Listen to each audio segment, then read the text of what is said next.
오늘은 신약으로 넘어가서 히브리서 얘기한 대로 히브리서 공부를 같이 해보도록 하겠습니다. 먼저 히브리서 히브리서는 전체 13장이죠. 그렇죠? 13장으로 이루어지고 있습니다. 이루어지고 있는데 히브리서는 말 그대로 히브리 하면은 이스라엘 사람들을 원래 히브리 사람들이라고 하죠. 그래서 히브리 말, 히브리 언어를 사용하는 그러한 사람들입니다.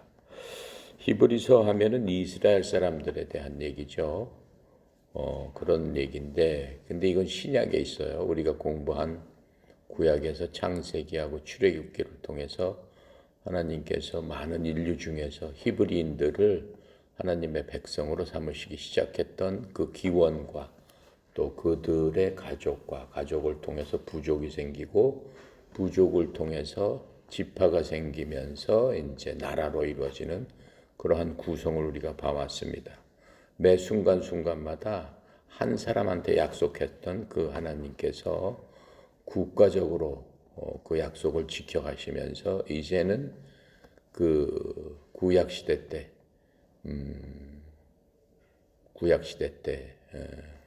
뭐라고 설명해야 될까요? 예수님께서 오시면서 하나님의 계시가 예수님을 통해서 오시게 된 거죠. 근데 그 계시가 이제 완성이 된 건데 그분이 예수님이십니다. 즉 하나님이십니다. 그 하나님께서 이 땅에 오시기 전에 이스라엘 사람들을 택하셨고 이스라엘 사람들을 하나님의 백성으로 삼으셨는데 그 하나님께서 직접 이 땅에 오신 다음부터는 하나님의 통치 방법이 조금 바뀌어요. 하나님께서 이 세상을 다스리는 것을 하나님의 경륜이라고 얘기를 합니다. 바뀌는데 이 히브리서에는 이 히브리 사람들, 그러니까는 이 히브리서는 지금 신약에 속해 있는 책이죠. 우리가 공부했던 거는 구약에 속해 있던 책이고, 그러니까는 이 히브리서는 구약에 있던 하나님의 백성들이 신약으로 넘어와서 신약의 하나님의 백성이 됐는데, 그때 그 구약에 있었던 하나님의 백성들이 구약에 너무나 익숙해져 있죠. 우리가 창세기 출애굽기를 공부하면서 하나님께서 창세기 출애굽기에 나와 있는 그러한 그 이스라엘 백성들을 다스리시는 그 방법에 대해서 우리가 굉장히 익숙해 있단 말이에요. 여러 가지 율법을 모세를 통해서 주시고 그 율법의 모형대로 만들고 거기를 갖다가 순종했을 적에 하나님의 영광이 그곳에 계셨고 하나님의 임재가 그곳에 계시면서 이스라엘 백성들을 인도하여 내셨던 그것들에 익숙해져 있었단 말이에요. 그러면서 그러한 그 사람들이 대를 이어서 하나님의 백성이죠. 히브리 사람들은. 근데 이제 예수님이 오심으로 말미암아, 즉 하나님이 이 땅에 오심으로 말미암아 모든 것들이 바뀌게 됐는데 히브리서를 갖다가 누구한테 전해준 거냐면은 예수님을 믿는 유대인들, 히브리 사람들한테 전해준 거예요. 그러니까는 이제 그 율법이 이 이스라엘 사람, 히브리 사람들한테 맨 처음에 정해졌고 그것을 지킨 사람들은 오직 히브리 사람들이에요.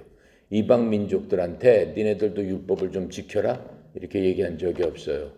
지금처럼 뭐 선교사가 가서 다른 나라 사람들도 하나님의 말씀을 들어야지 그렇게 한 적이 없어요. 오직 그냥 니네들만 믿어라, 잘 믿어라, 믿지 않으면은 징계도 주시고 훈계도 하시고 했던 것들을 우리가 볼 수 있습니다. 그런데 예수님께서 이제 오시면서 이 땅에 오시면서 하나님으로 오시면서 이 믿는 유대인뿐만 아니고 제자들을 나중에 어떻게 이방 땅까지 다니면서 내 복음을 전해라라고 말씀을 하세요. 근데 예수님께서 맨 처음에 이 땅에 오신 거는 나는 이곳에 유대인들을 전파하기 위해서 오셨다라고 얘기해요. 마태복음에 보면은 어떤 여인이, 이방 여인이, 사마리아 여인이, 사마리아도 말하자면은 이방이에요. 이방 여인이 예수님께 나아가고 하면은 병을 날 수 있다는 얘기를 듣고 예수님을 쫓아댕깁니다. 그러면서 예수님한테 간구를 하죠. 제 딸이 병에 들렸는데, 귀신이 들렸는데, 마귀가 들렸는데 제 딸을 고쳐주세요. 그랬더니 예수님께서 뭐라고 그러세요? 내가 온 목적은 이스라엘 사람들을 구원하기 위해서 온 거지 다른 목적으로 온 게 아니다라고 거절을 해버리세요. 그러니까는 예수님께서 맨 처음에 오신 목적은 이스라엘 백성들을 통해서 하나님의 나라를 이 땅에 실현하기 위해서 오신 게 예수님의 오신 목적입니다. 그래서 이제 이 히브리서는 유대인들 중에서 믿는 사람과 또 이방인들, 즉 우리 같은 사람들을 위해서 이제 적어 놓은 건데, 특별히 첫 번째는 유대인 중에서 그리스도인들을 위해 하나님께서 히브리서를 적으셔 놓은 겁니다. 그래서 히브리서는 누가 지었냐면은 바울이 지은 거예요. 바울이 하나님의 영감, 성령의 영감으로 바울이 진 거죠. 그래서 하나님에 대한 지식이 없는 이방인들을 대상으로 이제 복음을 갖다가 써놓은 책은 성경에서 로마서입니다. 로마서 우리가 이미 공부를 했죠. 그 로마서는 전혀 구약에 대한 많은 지식이 없더라도 로마서를 통해서 예수님께서 제자들한테 사도행전 마지막 절에 뭐라고 써 있어요? 너희들이 권능을 받고 성령을 받고 땅끝까지 가서 내 복음을 전해라 라고 하면서 이방인들로 가서 이제 전해라라고 했을 적에 로마서를 주신 거예요. 자, 그런데 히브리 사람들은 이미 하나님에 대한 지식이 풍부했어요. 직접 조상들로부터 창세기, 출애굽 같은 것을 통해서 자기네 역사, 자기네 모세가 쓴 모세오경을 통해서 하나님께서 어떻게 우리를 갖다가 구원하시고 어떻게 하셨는가 하는 것들에 대한 것들을 너무 잘 알고 있어요. 또 그리고 수백 년 동안 그 율법을 전통으로 지켜왔기 때문에 너무나 익숙해 있다는 것을 우리가 이미 알고 있습니다. 그래서 로마서가 이방인을 향한 하나님의 구원 계획을 이제 선포하는 책이라면은 히브리서는 똑같은 내용을 로마서하고 똑같아요. 이게 교리책이기 때문에 오직 예수 그리스도와 또 믿음과 또 뭐 구원에 대한 이런 것들을 갖다가 유대인들에게 이제 유대인들을 향해서 적어 놓은 겁니다. 그런데 지금 이 책을 적어 놓은 때가 약 예수님 돌아가시고 한 30년, 그러니까는 AD 65년경 이때쯤 이 히브리서가 이제 나왔다고 역사학자들이 얘기를 하고 있습니다. 그래서 이 히브리서는 어떻게 보면은 일반 이방인들이 읽기에는 어려운 책이에요. 구약에 기초가 없이는 이게 무슨 얘기지? 무슨 말을 하고 있는 거지? 이렇게 생각이 되는 그러한 책입니다. 그런데 이제 여러분들은 이미 구약을 공부했고 출애굽기를 통해서 율법을 자세히 배웠기 때문에 지금 이제 같이 공부를 하게 되면 이 말씀이 이 말씀이구나라고 하는 것들을 쉽게 알게 됩니다. 자, 그리고 주제는 뭐냐면은 유대교의 인물이나 유대교의 제도 또 유대교의 그 율법보다 훨씬 뛰어난 것이 있는데 그분이 바로 그리스도시다라고 하는 게 이 책의 주제예요. 왜 이렇게 썼냐면은 이제 이 사람들이 율법을 계속 전통적으로 1500년 동안 지켜온 사람들인데 예수님께서 이 땅에 오셔가지고 복음을 선포하시잖아요. 복음을 선포하셨는데 율법과는 배치되는 것들이 너무나 많습니다. 그러니까는 그 1500년 동안 익숙해 있던 사람들이 갑자기 예수님께서 오셔가지고 그러한 복음을 선포하게 되니까는 많은 이제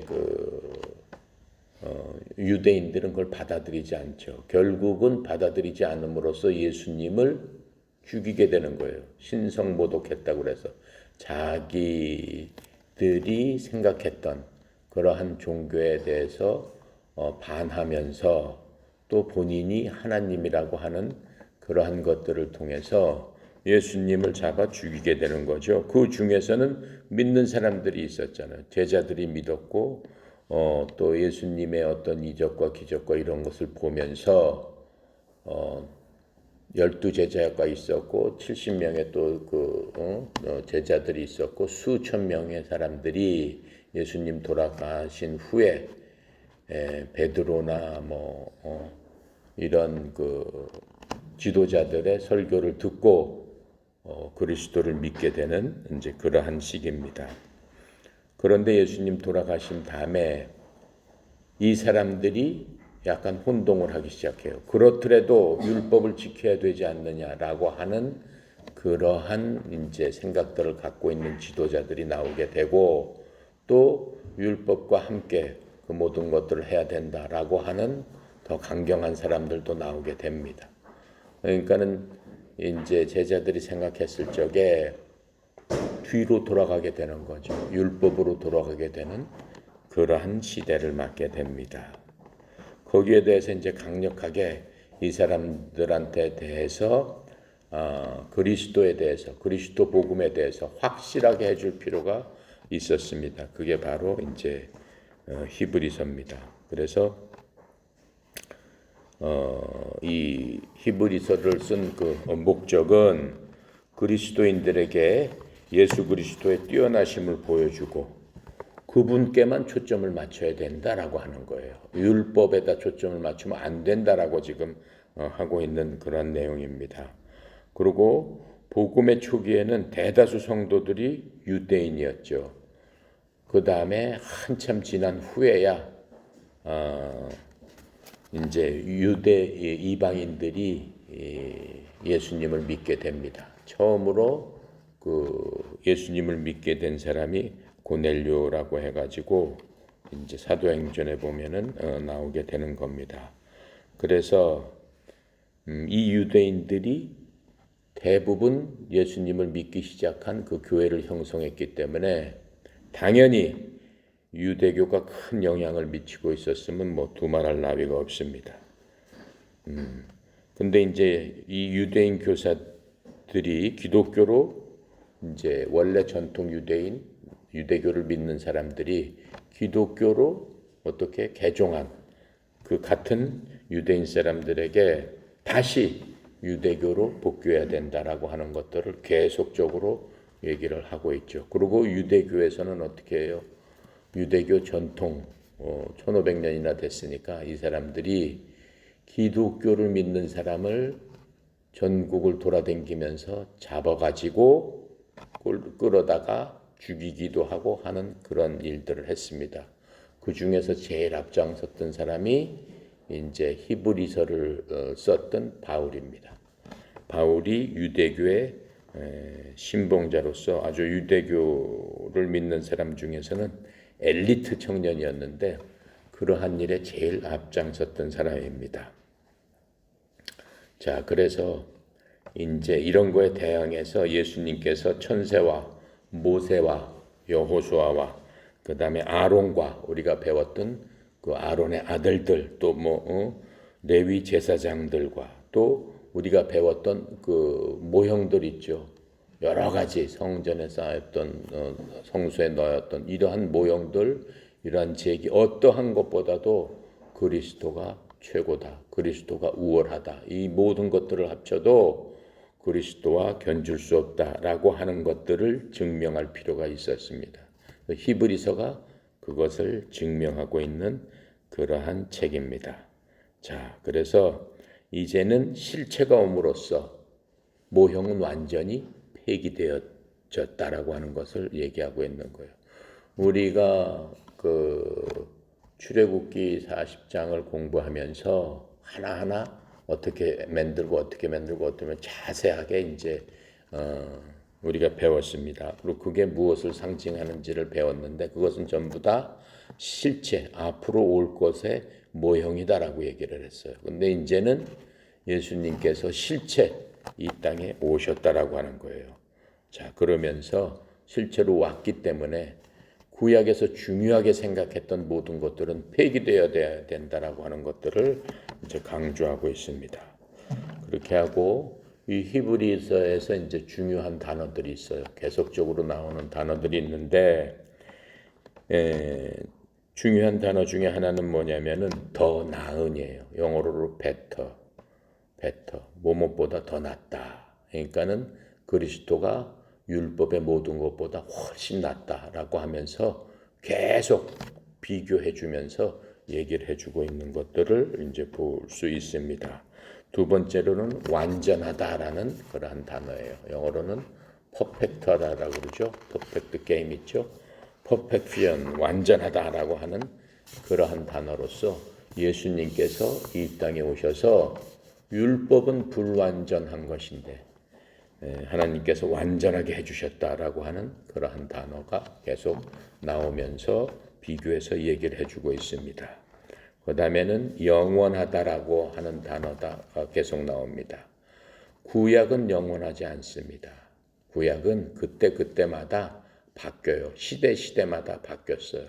아브라함, 야곱, 그 다음에 이삭, 그때마다 계속 바뀌어갔는데 이 신약에 와서는 그리스도로 말미암아 이제는 영원하다, 변할 수 없다라고 하는 것들을 얘기해주고 있습니다. 또 중요한 단어 중에 하나는 단 한 번이라고 하는 얘기예요. 영어로 once, 한 번이라는 얘기죠. 구약의 상징이 뭡니까? 번제단이라고 그랬잖아요. 성소 안에, 성막 안에 번제단, 놋죄로 번제단을 드려가지고 죄 질 때마다 백성들이 희생물을 갖고 와서 번제단에서 제사를 드렸다라고 얘기했어요. 그리고 1년에 한 번씩 지성소에 들어가서 대제사장과 백성들의 죄를 위해서 피를 드렸다 이렇게 얘기하고 있어요. 꼭꼭 해야 되는 거예요. 안 하면 안 되는 거예요. 자, 그런데 이 히브리서에서는 단 한 번이라고 말씀하시면서 한 번으로 다 끝났다라고 하는 거예요. 예수님께서 한 번 죽으심으로 말미암아 과거, 현재, 미래의 모든 죄, 짐승들이 그때마다 죽어야 될 그러한 이유, 그러한 희생, 그 모든 것들이 완전히 끝나버렸다라고 하고 있습니다. 그래서 이러한 단어들이 이제 의미하는 것은 예수 그리스도의 은혜와 그리스도인의 삶은 구약 시대보다 훨씬 더 좋다라고 하는 거예요. 그러니까는 우리들의 삶이 모세 시대 때, 구약 시대 때 하나님의 임재 가운데 있었던 그 백성들보다 훨씬 더 나은 삶이다라고 말씀을 해주고 계십니다. 자, 그렇게 하고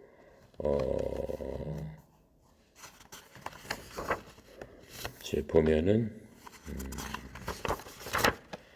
히브리서 1장 우리 한번 읽어 봅시다. 1장 1절부터 3절까지 읽어 보겠습니다. 옛적에 선지자들을 통하여 여러 부분과 여러 모양으로 우리 조상들에게 말씀하신 하나님이 이 모든 날 마지막에는 아들을 통하여 우리에게 말씀하셨으니 이 아들을 만유의 상속자로 세우시고 또 그로 말미암아 모든 세계를 지으셨느니라. 이는 하나님의 광채 영광의 광채시요 그 본체의 성상이시라. 그의 능력의 말씀으로 만물을 붙드시고 죄를 정결하게 하신 일을 하시고 높은 곳에 계신 지극히 크신 이의 우편에 앉으셨느니라. 자, 이 바울이 쓴 그 서신서 중에서 히브리서가 좀 굉장히 독특합니다. 보통 바울은 서신서 쓰면서 이제 그 바울이 쓴 이 14권은 다 서신서예요. 서신서라는 게 편지예요. 그냥 고린도 교회, 뭐 에베소 교회, 뭐 로마 교회, 뭐 이런 식으로 다 편지로 썼습니다.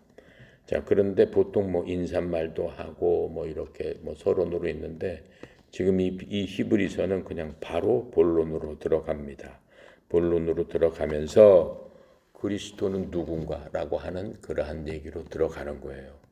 왜 그러냐면은 이게 예수님이 돌아가신 다음에 예수 믿는 사람을 시대적으로 굉장히 많이 로마도 핍박을 했을 뿐만 아니고 이 유대교 전통 유대교를 믿는 그 히브리인들도 굉장히 많은 핍박을 했어요. 그러니까는 완전히 이단에다가 되지도 않는 짓을 한다라고 해서 이 전통 히브리 사람들이 엄청난 핍박을 이제 한 그러한 역사적 배경 가운데서 이것을 썼기 때문에 그리스도가 누군지를 갖다가 분명하고 확실하게 백성들한테 알려주는 게 어떻게 보면 가장 중요한 일 중에 하나였죠. 그래서 1절에 보면은 옛적의 선지자들을 통하여 여러 부문과 여러 모양으로 우리 조상에게 말씀하신 하나님이라고 얘기를 하고 있죠.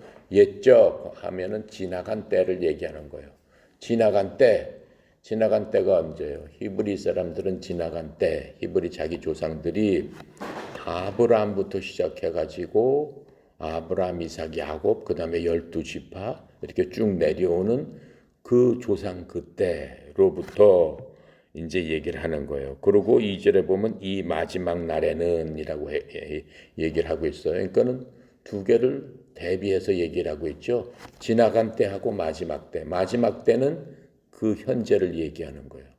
마지막 때에는 예수님이 오셨을 때를 그때를 이제 마지막 때라고 이렇게 얘기를 하고 있는 거예요. 즉 구약 시대하고 신약 시대를 비교해서 지금 얘기를 하고 있는 것을 알 수 있습니다. 그래서 예수님께서 이제 맨 처음에 오신 거죠. 예수님의 그것을 초림이라고 하는 걸 한단 말이에요. 처음 오셨단 말이에요. 근데 우리는 지금 예수님의 재림을 기다리고 있는 사람들이에요. 예수님은 분명히 두 번째 다시 오신다고 했어요. 그때가 이 세상의 끝이다, 종말이다. 이제 그렇게 얘기를 하고 이 신약 시대 사람들은 그 예수님의 재림, 종말을 기다리고 사는 그러한 사람들이란 말이에요. 그래서 즉 이제 이 이전에 대언자들을 통해서 선지자라고 하는 것들은 지금 대언자를 얘기하는 거예요. 대언자라고 우리가 배웠죠. 대언자라는 거는 하나님의 말씀을 받아서 세상 사람들의 하나님께서 무슨 말씀을 하신다라고 얘기를 해주는 사람을 대언자라고 합니다. 영어로는 prophet인데 여기서는 이제 선지자, 대언자 뭐 같은 뜻으로 해석을 하고 있는 거죠. 근데 그 대언자의 임무는 그런 것입니다. 그래서 이 옛날 시대, 즉 구약 시대를 나눠 본다면은 어떻게 나눌 수 있냐면은 율법은 모세를 통해서 나왔어요. 근데 대충 연대를 기록하자면은 약 BC 1500년의 율법이 모세를 통해서 하나님께서 주어졌어요.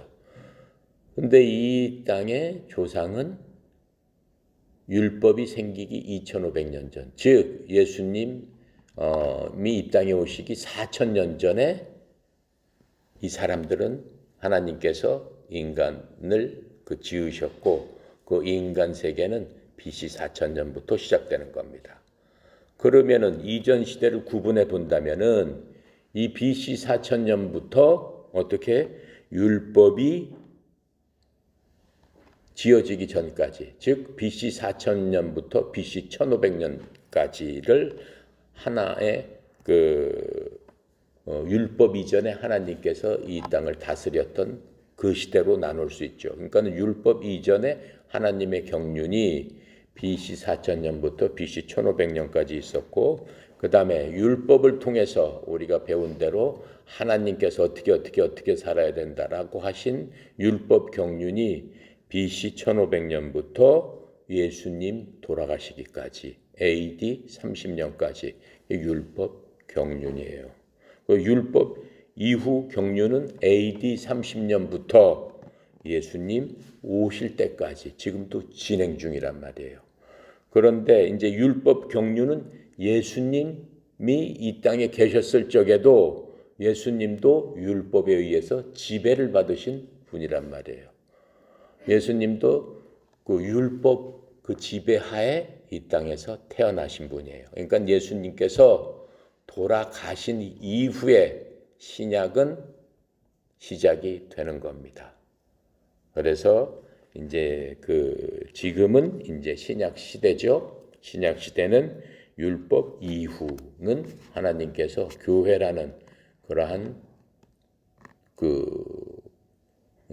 교회라는 조직을 통해서 이 땅을 경륜하고 계신다라고 할 수 있겠습니다. 그래서 이 구약 시대 지나간 때에는 하나님께서 여러 시대 다양한 방식으로 대언자들을 통해서 말씀을 해 주셨습니다. 그래서 아브라함의 같은 경우에는 우리가 창세기에 배웠죠. 아브라함을 창세기 12장에서 만나 주십니다. 그리고 아브라함을 택해서 별들을 보여주시면서 아브라함 언약을 말씀해 주세요. 그 뒤에 13년 동안 나타나지 않으셨어요. 아브라함한테. 우리가 창세기에서 보면은 아브라함이 86세 때 어떻게 했죠? 내가 네 후손에게 자손을 줘서 복을 해서 번창하게 해주겠다라고 그랬는데 아브라함이 그 약속 지켜요? 안 지켜요? 안 지킵니다. 하단에서 데리고 온 종 하가를 통해서 자기 멋대로 자식을 낳습니다. 그게 86세예요. 그 다음에 99세 하나님께서 아브라함을 13년 동안 침묵하세요. 아무 말씀도 안 하세요. 아브라함이 갑갑했을 것 같아요. 아무 말씀도 안 하세요. 99세 때 갑자기 나타나셔서 내가 한 약속을 지키겠다라고 하시면서 네가 100세 때 아들을 갖게 된다라고 하는 말씀을 하세요. 그게 한번 찾아볼게요. 창세기 16장 16절에 있어요.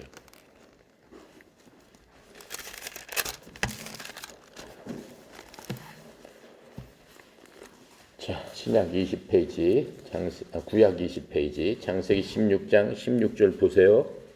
하갈이 아브라함에게 이스마엘을 낳았을 때 아브라함 나이가 몇 살이었어요? 86세. 17절 1절 보세요. 아브라함이 99세 때 여호와께서 아브라함에게 나타났다. 86세부터 99세까지는 아무 말씀도 안 하고 계시는 거예요.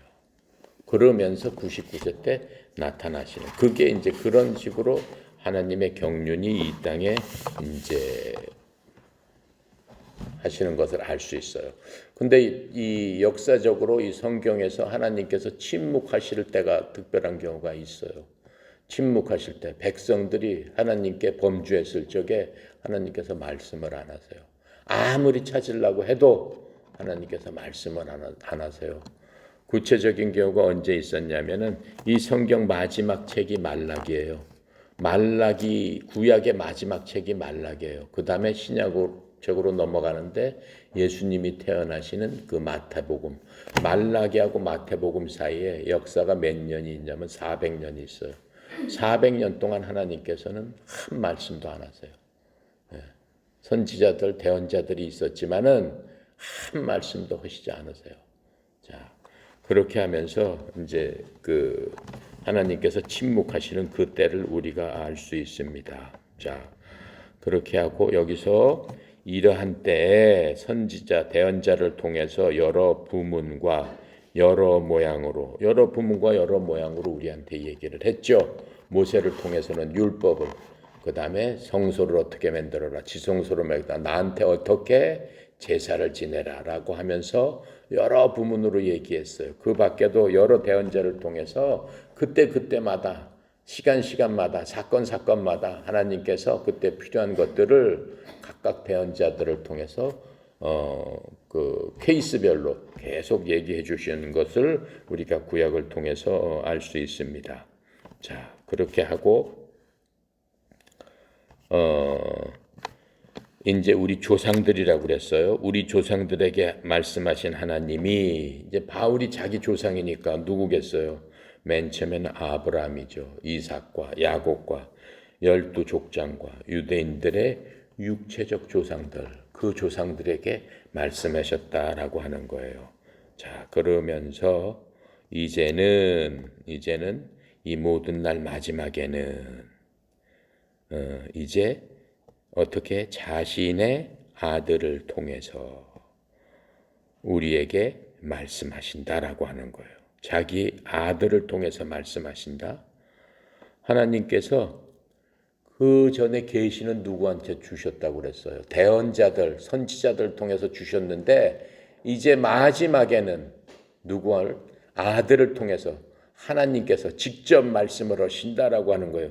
계시가 이제 완전히 바뀌었다라고 하는 거예요. 계시가 완전히 진보돼 버렸다라고 하는 거예요. 자, 그러시면서 계시의 절정에 이르렀다. 그게 바로 예수님이다라고 말씀을 하세요. 요한복음 14장 8절부터 11절까지 그 말씀을 하고 계세요.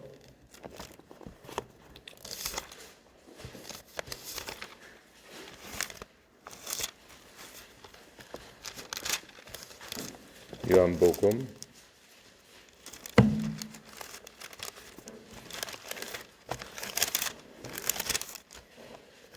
14장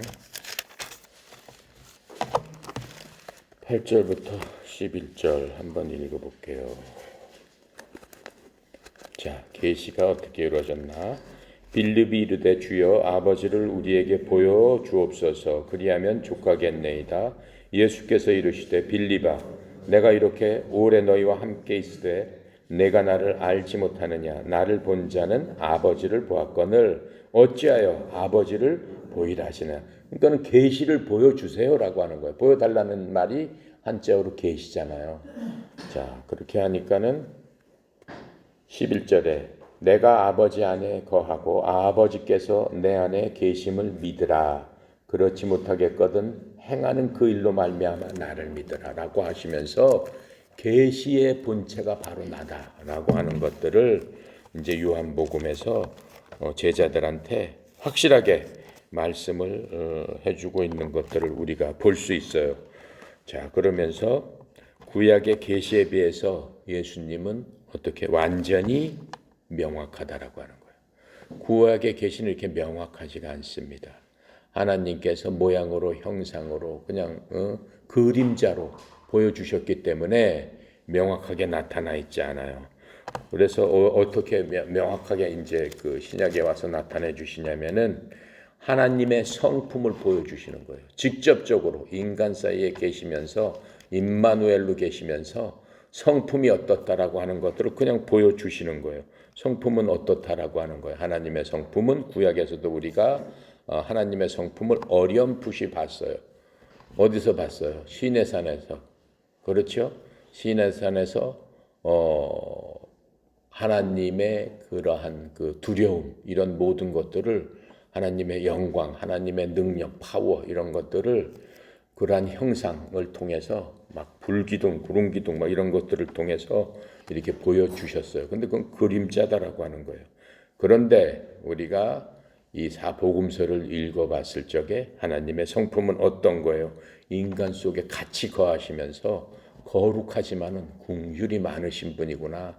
사람들을 불쌍하게 여기는 그러한 마음이 굉장히 많으신 분이구나 라고 하는 것들을 우리가 알 수 있게끔 확실하게 보여주십니다.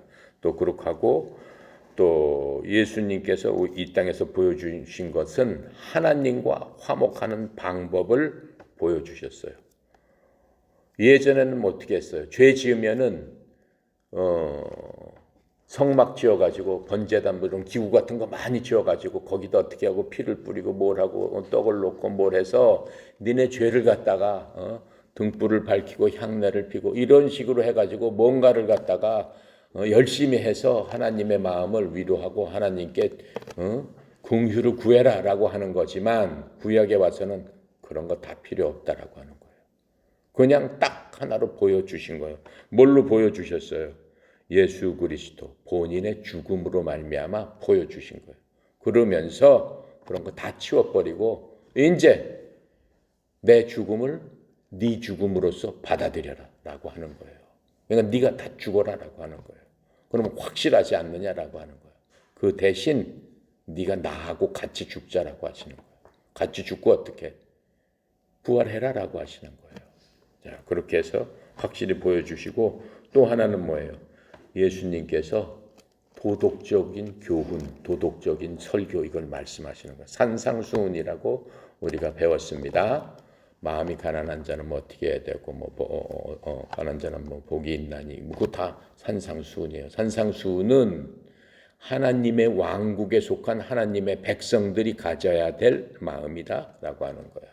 하나님의 백성이 되려면 최소한 이러한 인격적인 그 마음가짐을 갖고 살아야 된다. 하나님의 나라를 들어와야 된다라고 하는 것들을 보여주시는 겁니다.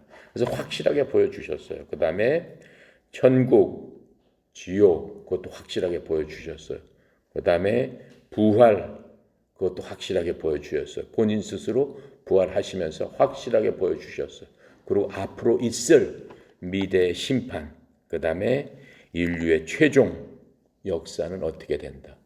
인류는 최종 어떤 그러한 것들을 니네들이 맡게 될 것이다 라고 하는 것들을 완전하고 확실하게 이제 보여주셨습니다. 그래서 이 모든 말씀을 그리스도인들에게 한 거예요. 특별히 자기 동족인 믿는 유대인들에게 먼저 하고 그 밖에 모든 그리스도를 믿는 이방인 그리스도인들에게 확실히 해 주셨음을 알 수 있습니다. 자, 그렇게 하고 여기서 이제 자신의 아들이라고 해요. 그리스도가 과연 하나님이시냐라고 하는 거예요. 그러니까 어느 교파에서는 그리스도는 하나님이 아니다라고 얘기를 해요. 그리스도는 뭐다? 파워다라고 얘기해요. 그냥 능력이다라고 얘기를 해요. 네. 자, 그렇게 하는데 그게 누가 얘기를 하냐면 여호와의 증인이라고 있죠. 길거리에서 여호와의 증인. 예, 거기서는 그렇게 얘기를 해요. 삼위일체를 부정을 해요. 자, 그러면서 이제 그리스도는 바로 하나님이시다라고 하는 것들을 이제 증명을 이제 책에서 하게 됩니다. 한번 그것을 볼게요. 하나님은 그리스도를 왜 하나님이다라고 하는지 요한복음 1장 3절 볼게요.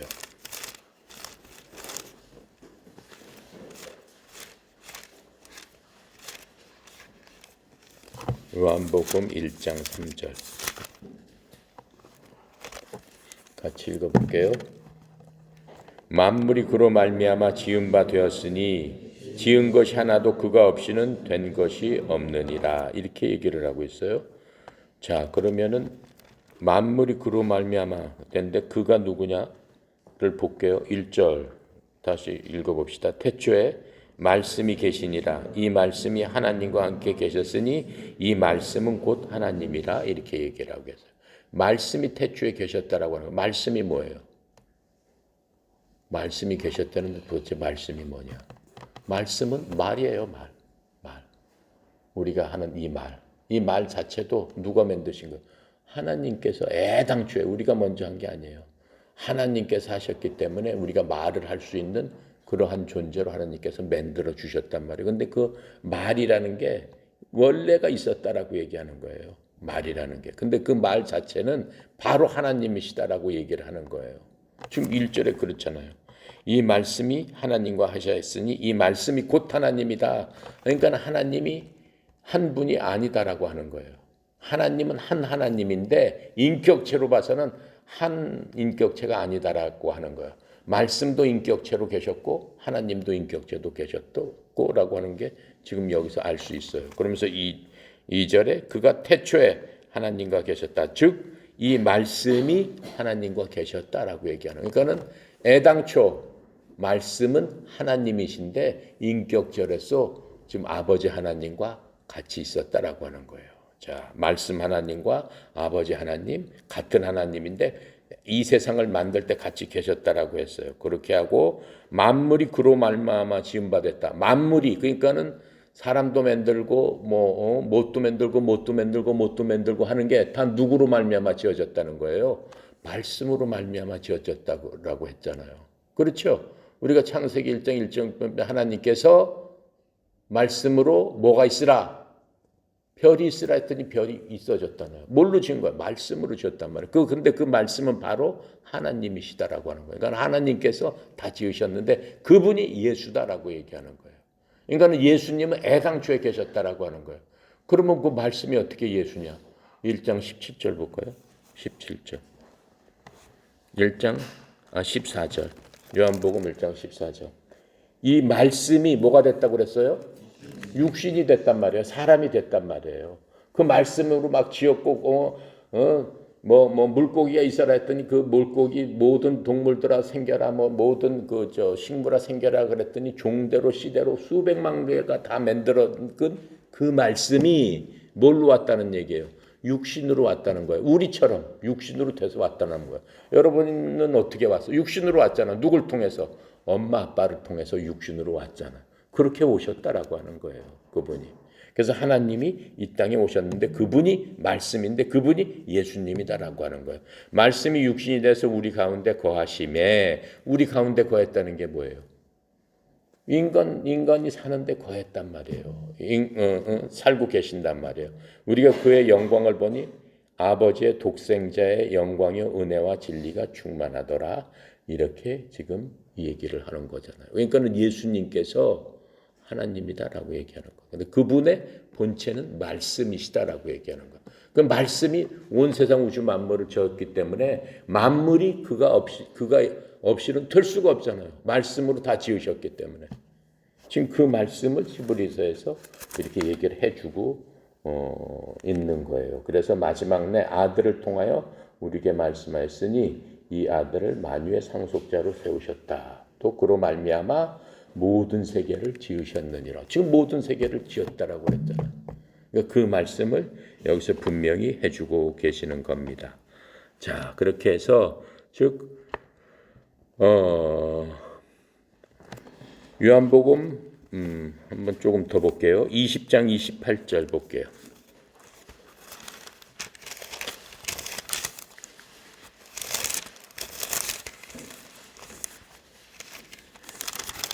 (20장 28절에) 보니까 이제 도마가 고백을 하는 거예요. 도마가 대답하여 이르되 나의 주님이시오 나의 하나님이시니이다. 예수님은 하나님이시다라고 얘기를 하는 거예요. 예수님은 인간으로 오신 성육신하신 하나님이시다라고 하는 것들을 성경에서 도마의 입을 통해서 다시 한번 우리에게 알려주고 계시는 겁니다. 자, 그렇게 하고 또 히브리서 우리 1장 8절에 보니까 뭐라고 얘기했어? 아들에 관하여는 지금 시편에 나오는 얘기요. 하나님이여 주의 보좌는 영영하며 주의 나라의 교는 경통한 균이다. 규라는 게 뭐냐면 호로로 의미해요. 하나님의 권위의 상징, 하나님의 그 파워의 상징, 그것을 지금 얘기를 하는 거예요. 주는 그 예수님을 얘기하는 거예요. 예수님. 자, 그렇게 하고 또 한번 볼게요. 또 요한일서 5장 20절 한번 볼게요. 뒤에 요라고 쓴 거 요한일서 5장 20절 5장 20절에 보니까 뭐라고 나오냐면은 신약 395페이지에 또 아는 것은 하나님의 아들이 이르러 우리에게 지각을 주사 우리로 참된 자를 알게 하신 것과 또 우리가 참된 자 곧 그의 아들 예수 그리스도 안에 있는 것이니 그는 참 하나님이시오 영생이시라 라고 하면서 바로 그분이 하나님입니다 라고 하는 것들을 제3 요한이 얘기를 해주고 있는 겁니다. 그래서 이 예수 그리스도는 모든 말씀이 하나님께서 하시는 말씀이에요. 그러니까는 지금 성경에서 예수님께서 하시는 말씀은 세상 만물을 말씀으로 지으신 그 말씀하고 똑같은 말씀이에요. 그러니까는 너무너무나 권위가 있는 거예요. 말씀으로 별이 있어라 했더니 별이 수억 개, 수십억 개가 그대로 그 생긴 그 말씀의 능력하고 똑같은 능력이다라고 얘기를 하는 거예요. 그러니까는 신약에서 예수님께서 하신 말씀, 그 말씀들 하나하나 자체가 생명이고 능력이고 파워고 권위가 있다라고 얘기를 하는 거예요. 그래서 엄청난 그 권위를 갖고 지금 율법을 대신해서 이 세상 만물을 지신 그 하나님께서 직접 오셔서 우리를 다스리시기 시작한다라고 얘기를 하는 겁니다. 자, 그렇게 해서 하나님은 그리스도를 통해서 세상 모든 만물을 만듦을 우리가 알 수 있습니다. 자, 우리가 그렇게 봤고요. 골로새서 우리 1장 16절 한 번만 더 볼게요.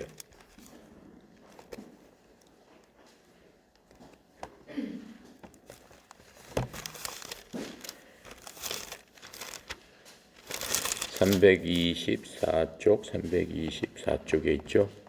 1장 16절 만물이 그에게서 창조되되 하늘과 땅에서 보이는 것들과 보이지 않는 것들과 혹은 왕권들이나 주권들이나 통치자들이나 권세들이나 만물이 다 그로 말미암고 그를 위하여 창조되었다라고 말씀을 하시면서 창조에 대한 목적과 창조의 원리에 대해서 확실하게 우리가 말씀하시는 것을 볼 수 있습니다. 에베소서 3장 9절 또 한번 또 보겠습니다.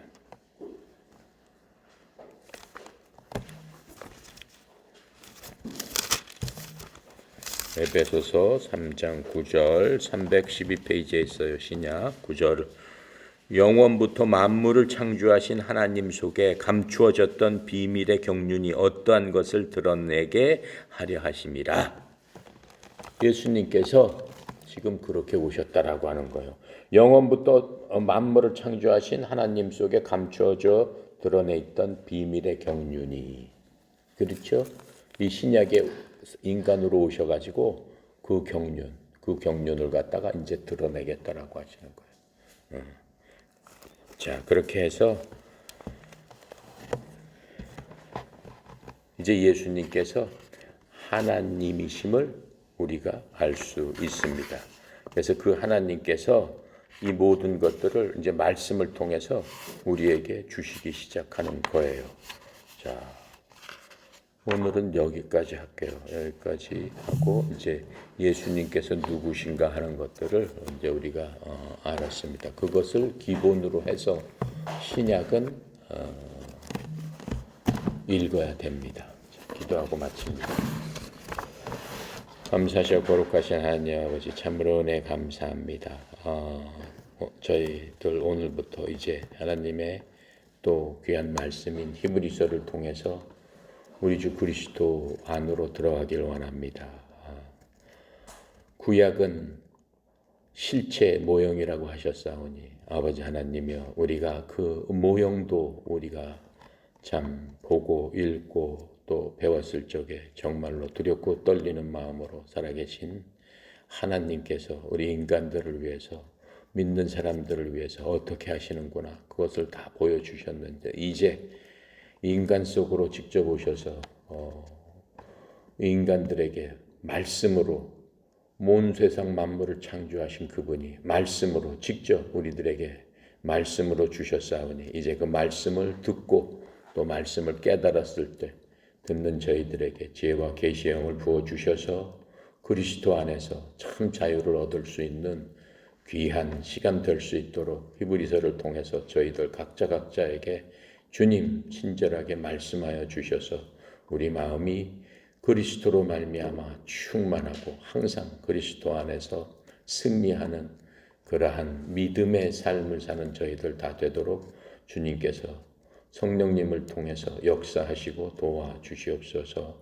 특별히 협회 안에 그리스도 이름으로 저희들 함께 모여서 항상 하나님의 말씀을 생각하며 말씀대로 살기로 작정한 고개 숙인 주의 백성들, 선수들, 교육생들, 또 지도자들, 또 지부장들 하나님 축복하여 주셔서 이 세상 살지만 온 우주 만물의 창조주이시고 주인이신 그 주인을 따라서 매일매일 한 걸음 한 걸음 걷는 주님 앞에 갈 때까지 걷는 그러한 행복한 삶을 사는 저희들 되도록 인도하여 주시옵소서. 특별히 송영 이사장님 협회를 통해서 하나님의 나라와 의를 확장하기 위해서 힘들고 애쓰고 기도하는 긍휼한 마음을 주님께서 살펴주셔서 우리 협회가 주의 종을 통해서 하나님의 그 무한하신 그 크신 그 능력이 흘려보내지는 그곳에 하나님의 영광이 드러나는 그러한 곳으로 쓰임받는 귀한 주의 종으로 삼아 주시옵소서. 오늘도 주께 의탁드리며 감사드리며 예수 그리스도 이름으로 기도드렸습니다. 아멘.